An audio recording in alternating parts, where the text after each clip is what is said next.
Bonsoir mesdames, bonsoir messieurs. Ravi de vous retrouver pour ce rendez-vous du journal en langue française. Au sommaire de cette édition, les mauvaises relations diplomatiques entre le Burundi et le Rwanda au cours des dernières décennies ont constitué un obstacle à l'avancée du dossier sur l'assassinat de feu président Cyprien Ntaryamira. Le présidentiel analyse du parti Frodebou au lendemain ou bien à la veille plutôt de la commémoration du 28e anniversaire de l'assassinat de ce président du Burundi. Hausse des prix de certains produits alimentaires en mairie de Bujumbura depuis 2 mois. Les habitants se plaignent et demandent l'intervention de l'État pour réguler ces prix. Un reportage à suivre dans cette édition. Après une courte pause, les détails.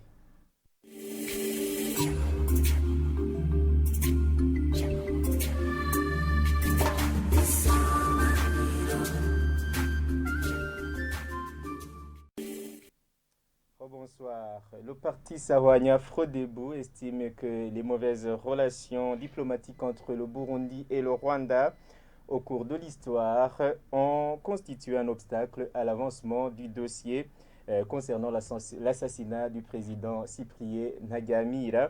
À la veille de la commémoration du 28e anniversaire de sa mort, Pierre Claver Nahimana, président de ce parti, espère que l'amélioration des relations entre les deux pays permettra de collaborer afin de statuer sur ce dossier. Suivez-le. À la date du 6 avril, le Burundi commémore l'anniversaire de l'assassinat du président Ntaryamira Cyprien, qui a été assassiné au Rwanda, à Kigali, à travers un attentat sur un avion présidentiel dans lequel il était embarqué avec le président du Rwanda, Juvenal Habyarimana de l'époque. Depuis cette époque, les Burundais, le parti Sahwanya Frodebou y compris, nous réclamons toujours que la vérité nous soit dite sur ce qui s'est passé réellement. Nous réclamons toujours que la vérité soit dite sur les commanditaires de cet assassinat, de cet attentat terroriste, sur les exécutants pour que justice soit faite et qu'il y ait des dommages pour les familles qui ont été endeuillées. Jusqu'à présent, ce n'est pas fait, mais le parti Sahwanya Frodebou, comme nous l'avons toujours fait, nous ne nous lassons pas de toujours demander à notre gouvernement d'entreprendre toutes les procédures nécessaires pour que la vérité soit mise en avant. À ce que nous sachions, les procédures n'ont même pas été engagées. Nous savons qu'au niveau de la France, par exemple, qui a perdu, je crois, de l'heure dans certains de ces attentats, la France, souvent, il engage des procédures pour uniquement parler du côté français. Mais au niveau des gouvernements burundais et rwandais, nous ne connaissons pas les procédures qui ont été engagées spécifiquement pour étudier cette question. Donc, nous demandons que notre gouvernement, ainsi que le gouvernement rwandais, ils commencent les procédures ensemble. S'il faut qu'ils appellent des spécialistes étrangers pour les aider à faire ces enquêtes qui sont quand même très difficiles parce que ce sont des assassinats politiques. Alors dans ces conditions-là, vous comprenez que c'est une question très difficile. Mais pour les populations qui ont souffert de ça, ils continueront à réclamer justice. Nous n'allons pas nous lasser.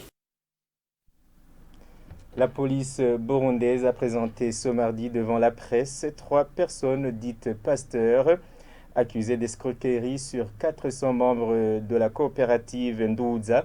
Pierre Nkurikiye, porte-parole du ministère en charge de la sécurité publique, fait savoir qu'ils avaient déjà rassemblé environ 1 milliard de francs burundais.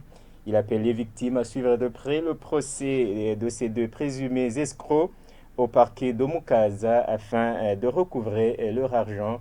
Je vous prie de le suivre.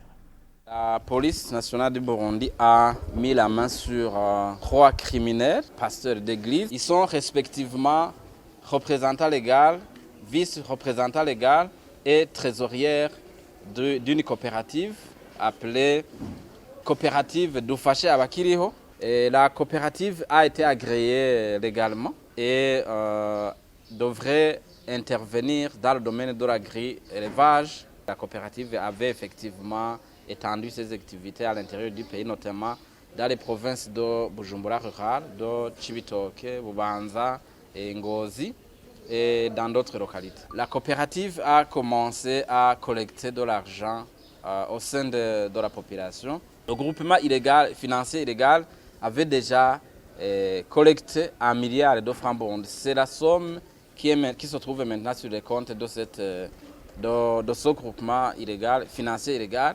Pour les victimes de cette escroquerie, donc ceux-là qui avaient déjà donné de l'argent dans l'espoir qu'on devrait qu'ils devraient gagner le triple, eh bien, ils peuvent s'adresser à la justice. C'est là où le dossier va être déféré maintenant. Ils peuvent aller au niveau de ce parquet-là pour pouvoir demander de l'argent parce que, comme vous l'avez constaté, effectivement, l'argent n'est pas encore dilapidé, n'est pas encore volé.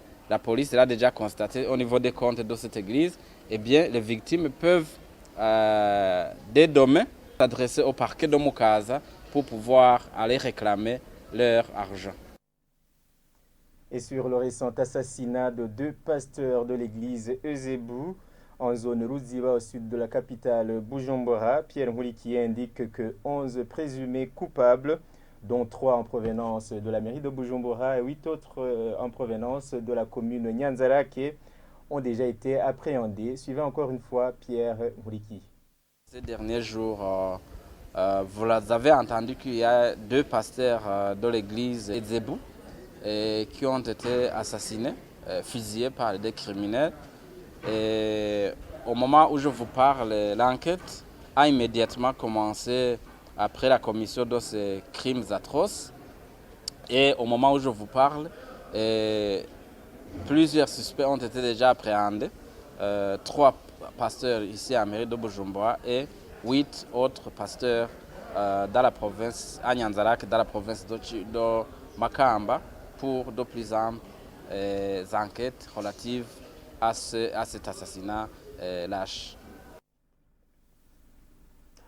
Rappelons que les 2 pasteurs de l'église Euzebu avaient été assassinés par des hommes armés dans la nuit de samedi à dimanche dernier au quartier Ruziba de la zone Kanyosha. C'est en commune Muha, alors qu'ils rentraient à leur domicile. L'usage de la langue anglaise est parmi les principales barrières qui empêchent les Burundais d'embrasser des carrières régionales au sein de la communauté est-africaine, bien que le ministère de l'EAC doit lui aussi s'activer. Dr Yves Ndaikunda estime que le gouvernement burundais devrait s'organiser, quitte à ce que cette année plutôt à la présidence de l'EAC apporte des avantages pour le pays. Suivez Yves Ndaikunda, docteur. Je crois fermement que c'est vraiment une grande opportunité qu'on devrait avoir comment exploiter de manière très efficace parce que actuellement la manière dont les choses se passent, les choses mises sur l'image. Donc je pense que c'est une grande opportunité pour que les gens connaissent le Burundi. Les universités également vont en profiter. Mais encore, nous avons déjà un conseil interuniversitaire qui nous réunit au sein de l'EAC. Je pense que ça permettra qu'il y ait beaucoup d'activités qui vont se réaliser au sein du Burundi. Et par la même occasion, vous savez, des fois, le manque de connaissances de nos systèmes et de nos universités fait que des fois, nos étudiants, quand ils vont pour des études de master ou de doctorat, ils se méfient un peu. Et je pense que du fait que le Burundi sera connu, nos universités également vont en profiter et par conséquent, nos étudiants, nos collègues qui vont dans le cadre de la mobilité vont également en profiter. Il y a pas mal de Burundais qui font partie actuellement du staff de l'EAC dans tous ces organes de manière générale, parce que des fois c'est aussi par quota, donc il doit y avoir des Burundais. Mais également, on a eu beaucoup de chance où les Burundais occupent des postes importants. Récemment, nous avions le secrétaire général de l'EAC qui était burundais. Actuellement, le président de la Cour est-africaine est burundais. Actuellement, le secrétaire exécutif du conseil interuniversitaire, c'est un burundais. Mais également, dans d'autres postes techniques, il y a quand même des burundais. Cependant, je note quand même qu'on n'est pas assez intégré du point de vue quantitatif, si j'ose dire. On n'a pas encore beaucoup de Burundais dans des postes, je dirais, techniques. La présidence du Burundi à la tête de la communauté est-africaine va profiter aux universités burundaises. Dr Yves Ndaikunda, recteur de l'université Lumière et en même temps membre du conseil interuniversitaire de l'EAC, explique que les relations que va tisser le Burundi pendant cette période vont faire que le pays soit connu à travers différentes activités qui seront organisées. Encore une fois, Dr Yves Ndaikunda. Il y a la barrière linguistique. Il faudrait que les Burundais fassent vraiment un effort pour intégrer l'anglais comme deuxième langue. Il y a aussi notre culture. Les Burundais ne sont pas aventuriers de nature. On préfère rester chez nous, alors qu'actuellement, il y a beaucoup d'opportunités autour de nous. Il faudrait déjà qu'on commence à embrasser les carrières internationales, pourquoi pas. Et troisièmement, je pense qu'on devait aussi intégrer la culture de partage d'informations. J'ai l'impression que la plupart des Burundais ne partagent pas assez d'informations.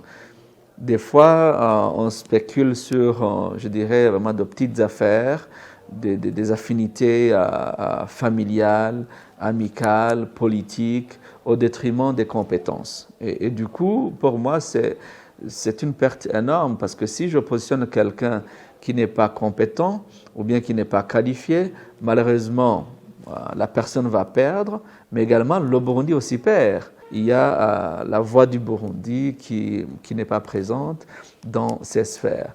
La dernière chose, c'est, je dirais, il faudrait que peut-être que le ministère chef de l'EAC aussi s'active d'une façon ou d'une autre à faire la promotion des postes qui sont ouverts au sein de l'EAC.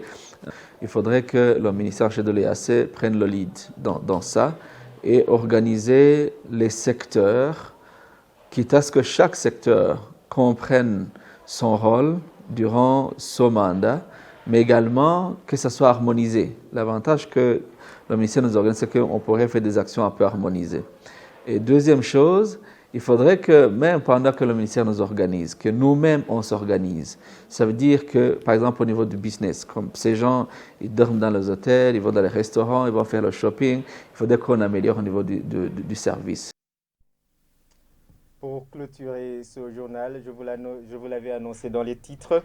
Certains habitants de la mairie de Bujumbura se plaignent de la cherté de certaines denrées alimentaires, notamment le riz et le haricot. Ceux de la zone Nyakabiga qui se sont entretenus avec la télévision Isanganiro indiquent qu'en moins de 2 mois, le prix de ces produits ont augmenté de 500 à 700 francs burundais le kilogramme. Ils demandent aux autorités de se saisir de la question. Le point avec Sheila Irambona. Dans toutes les boutiques où nous sommes passés dans la zone Nyakabiga de la commune Mukaza, ce qui se remarquait, c'est que les clients venaient à compte-gouttes pour faire des achats, chose inhabituelle en ces heures d'avant-midi. Celles qui se sont entretenues avec la télévision Isanganiro ont indiqué que depuis quelque temps, il leur est difficile de faire des courses pour avoir de quoi nourrir leurs enfants, une situation qui est due à la hausse des prix des produits de première nécessité tels que le riz et les haricots. Le prix du riz moyen est à 2800. Ils ont haussé le prix de tous les produits, même les haricots. On ne sait pas à quel sens se vouer.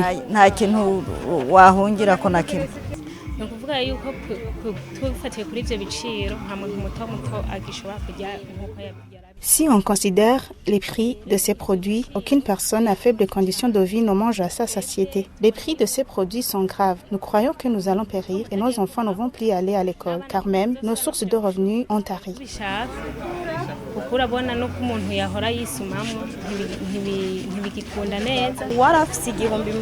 Auparavant, nous arrivons à nourrir nos enfants avec 1000 francs en achetant un quart de kilo de riz et tout allait parfaitement bien. Mais maintenant, tout a changé. Tu peux manquer de quoi acheter avec 2000 francs à cause de la situation qui a changé. Maintenant, la situation n'est pas facile.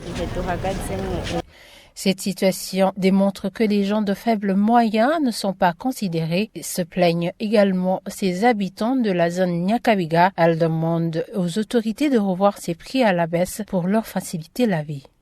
dusaba ko baraba ukuntu batworohereza natwe tukaronka agasukari tukaronka umuceri. Qu'ils envisagent comment nous sortir de cette situation pour qu'on puisse avoir du sucre et du riz à bas prix, car tout est cher. On ne peut rien acheter pour nos enfants. Si on achète des patates douces, est-ce que nos enfants pourront les consommer tous les jours? N'abo bana ubasumiye uzabamiza ku bijumba imisi yose. Que l'État fasse tout pour que nous soyons pris en compte, car nous, les gens aux faibles revenus, en pareilles circonstances, nous nous sentons mal considérés.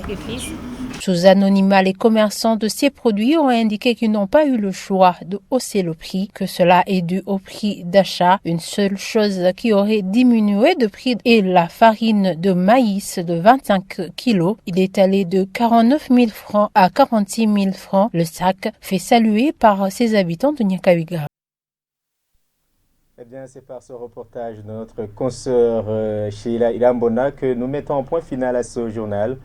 Merci de nous avoir suivis. Restez fidèles au programme de la télévision Isanganiro.